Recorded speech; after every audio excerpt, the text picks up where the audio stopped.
Dennis is a reformed engine.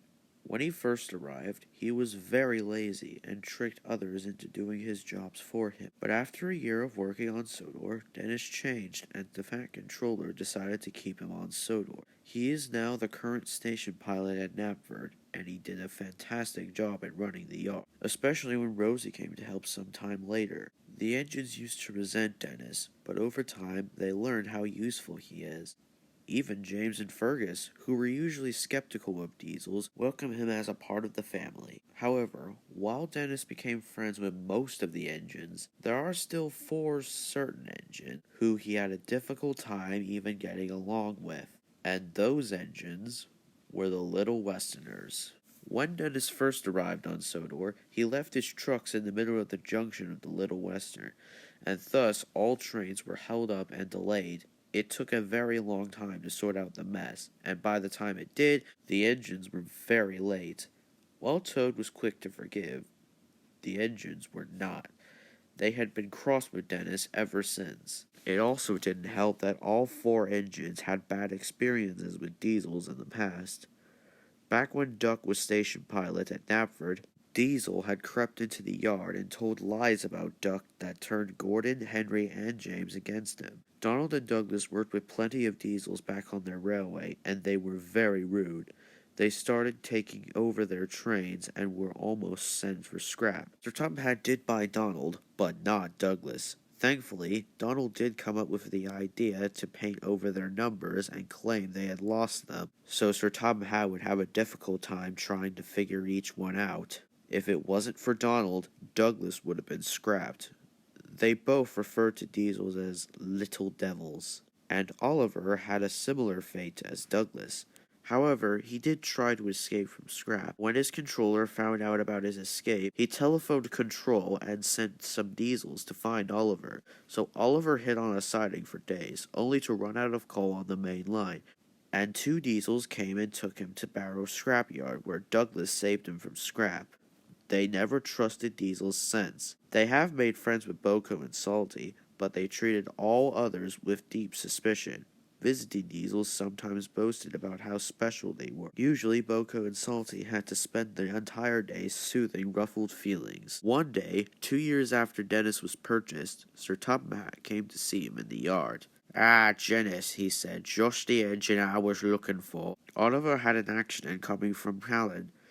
Apparently, some idiot set the points the wrong way, and Oliver derailed on them. It didn't help that the trucks pushed him, which caused him and the station some minor damage. He'll have to go to the works for at least a week. In the meantime, I want you to work on the Little Western in his place. Yes, sir. But who will work in the yard in my place? I'm sure Rosie can handle the yards on her own for a while. The next day, Dennis went to Tidmouth. Duck and the Scottish twins were waiting there. They glared at him when he arrived. "Hello," Dennis said, trying to be friendly. We know who you are," Duck cut in. "Oh, oh, well, good," smiled Dennis. "No need for introductions, then, I assume. So, what do I need to do?" "Oliver's a passenger engine," said Donald darkly. "His coaches are waiting at the platform." "Oh, I see. If it's not too much trouble, could either of you give me a push to help get the train started?" "Oliver doesn't need a push," replied Douglas. "Why would you? Being lazy again, are we?" Dennis was quite taken aback. Well, all right," said Dennis as he backed down onto the Isabel. "I best be off." Without a push from behind, Dennis struggled out of the station. Slowly, he made his way down the line as Duck and the twins watched suspiciously. The sun was shining and the seagulls sang, and Dennis rumbled along the Little Western branch. Isabel and Dulcie were very happy with Dennis. "He's such a smooth engine," said Isabel. "He doesn't go too fast like Oliver does," chuckled Dulcie. The passengers were impressed too. They complimented Dennis for his smooth riding. Even the trucks, which were the worst kinds of trucks in the world, behaved behind his buffers. Toad was very impressed with how Dennis handled them, but whenever Dennis came across Duck or the Scottish twins, they glared at him and didn't even bother whistling a hello, even when Dennis did so first. That night, Dennis was looking forward to a good night's rest, but at the sheds all the engines barged his way. Whoosh! Keep out! Stop that! You can't come in! What are you doing? Said Dennis. I'm tired. So are we, hissed the engines. We're tired of you. Are you still angry with me? Because I've changed, I promise you. Have you? Asked Donald. You delivered a generator to a fair. Good for you. Then you helped Gordon up a hill, Douglas replied. Great work, well done. Those are steps in the right direction. But don't forget, you caused us to be late. Only once you've proved to us that you've fully changed, then we'll forgive you. But how do I do that? That is up to you, Duck replied. But right now, you can't sleep here. Dennis's heart sank. He had been working on the railway for 3 years, and he still hadn't achieved forgiveness from the Little Westerners. Maybe he never would get a second chance, and maybe steam engines mistreated diesels.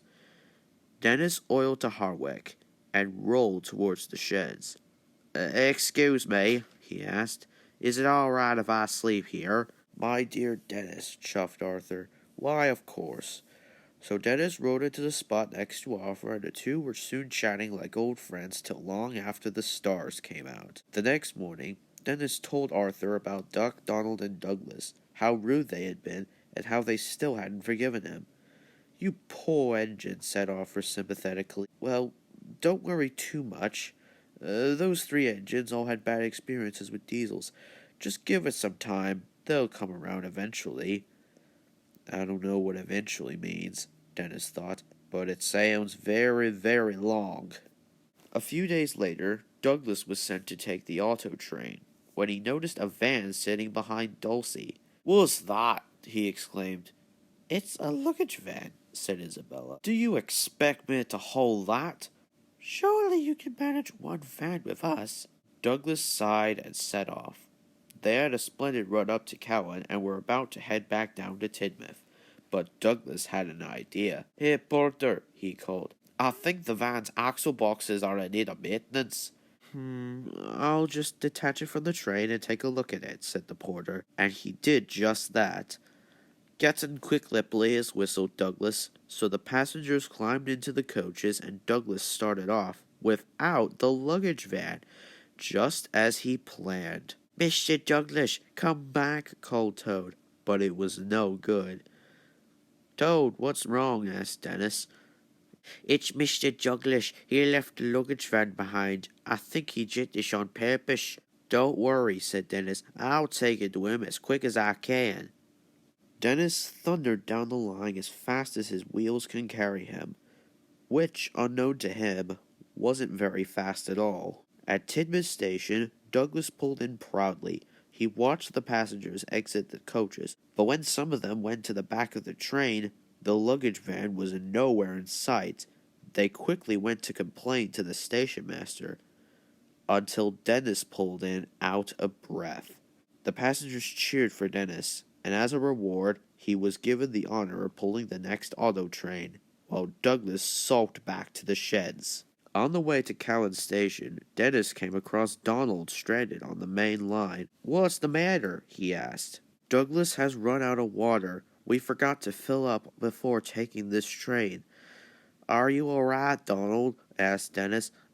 Yes, I'm fine, Dennis, huffed Donald. Don't worry, Donald. I'll shunt you. We'll soon get your train to Cowan in no time. And wheel turn by wheel turn, Dennis pushed Donald and the heavy train all the way to Cowan Station. Toad and Sir Topham Hatt were waiting for them. Soon Donald and Dennis arrived. Well, John Dennis, said Sir Topham Hatt, you are a very determined engine. Thank you, sir. As for you, Donald, I shall talk to you later. And then he walked away. After he left, Donald spoke to Dennis. I'm sorry I was rude to you last night, he puffed. and thank you for rescuing me. The old Dennis would have been too lazy to do so. Thank you, Donald, said Dennis. I guess that means we're friends now. Indeed, said Donald. Dennis was very happy. He had finally proven his redemption to at least one of the Scottish twins, but he still needed to earn forgiveness from Duck. The next day, Dennis went to the harbor. Duck was there shunting trucks. Hey, Duck, oiled Dennis. Oh, hi, Dennis, huffed Duck. Is everything all right? Yeah, I guess. So what's our job for today? We need to shunt all these trucks for the building materials for Douglas to take to the construction site. Okay, sounds easy enough. It is. Now let's get started. And so Duck and Dennis got to work, shunting all the flatbeds full of building materials. A little while later, Douglas arrived to collect his trucks. Thanks for getting my train ready, you two, he puffed. Oh, it was nothing, chuffed Duck. Well, I'd love to stay and chat, but the pack need their building materials immediately. See ya. After Douglas had left, Dennis spoke up. That was fun, wasn't it, Duck? Oiled Dennis. Yeah, I guess, muttered Duck. Are you still cross with me because of what I did when I first arrived? What do you think? Duck, that was 3 years ago. I was a different engine back then. I know that, but every time I see you, I'm reminded of him. Who? Him. Diesel. He came to Sodor one day and told lies about me. Sir Topham Hatt sent me to Wellsworth because of it. Then he came back again and made a complete mess of the harbor. And you are just as bad as him. I'm not like Diesel, Duck. Unlike him, I regret how I acted back then. But you were lazy, stubborn, and you never even apologized for it. Well, I'm sorry, Duck. Saying sorry now makes no difference, Dennis. What you did was not the Great Western Way. Your attitude now is not the Great Western Way. Well, I didn't want to do this, but you left me no choice. Wait, what are you doing?